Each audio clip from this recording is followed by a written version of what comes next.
In terms of results, 13th place in the final 2024 World Championship was Quartararo's worst MotoGP year.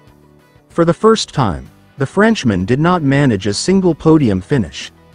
Yamaha and Quartararo have been completely winless since Sachsenring 2022. Despite the handicap, Yamaha made progress over the course of the year, which was particularly evident in the autumn. Quartararo took 6th places on the grid in Mandalika and Buriram, 8th place on the grid in Sepang and 10th place at the finale in Barcelona. "Without concessions it would have been a disaster," said Fabio Quartararo, looking back on the 2024 MotoGP season. "We were missing riders. Cal had an arm injury, so we didn't have a test rider. We were basically on our own. That was the biggest problem this year, in my opinion. Next year we will have a second team and the test team will also grow significantly. The new satellite team Pramac Yamaha is relying on the experience of Miguel Oliveira and Jack Miller. The new test rider will be Augusto Fernandez." Nevertheless, the 25-year-old believes, "In terms of my riding style and working with the team, it was the best season.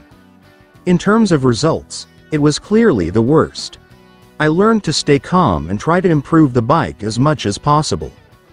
Of course there are moments when you get really annoyed, but that only lasts a short time. We have worked incredibly well this year. Of course I would have hoped for faster progress, but we have found a way. From a personal point of view and in my riding style, I managed to find something extra. I think it's in the difficult moments that you learn the most," said Quartararo. On the other side of the Yamaha box, teammate Alex Rins can only note that he still has a long way to go before returning to the level he aspires to.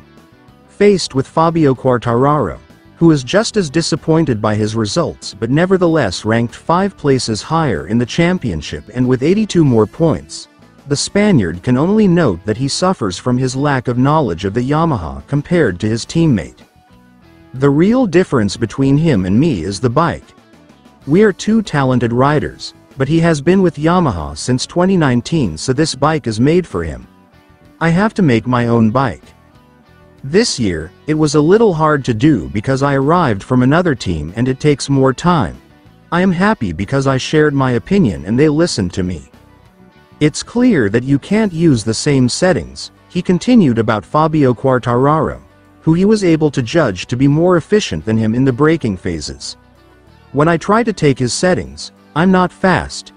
We have two different riding styles. It just takes time for me and my team to understand and find how to improve, and it's even more difficult when the bike is not 100% competitive with the others. So I'm happy with my progress and I think Yamaha is too.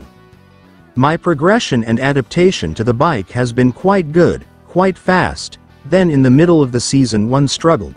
Especially because I was injured in Assen and that took away a bit of confidence. It took me a few races to fully get back to my previous level. But I'm very happy with the way I've improved the bike. A lot of people know that the bike we have now is not a bike that allows us to fight for victory. This season I have worked a lot on myself, at home and in my head. I am happy because I was able to progress, improve the bike between the Valencia test and Barcelona. So I am happy, more than for the results. Everyone knows how Ducati works, how the other manufacturers seem to be better than us. What's good about having Fabio, and I think it's the same for him by having me in the team, is that we push each other.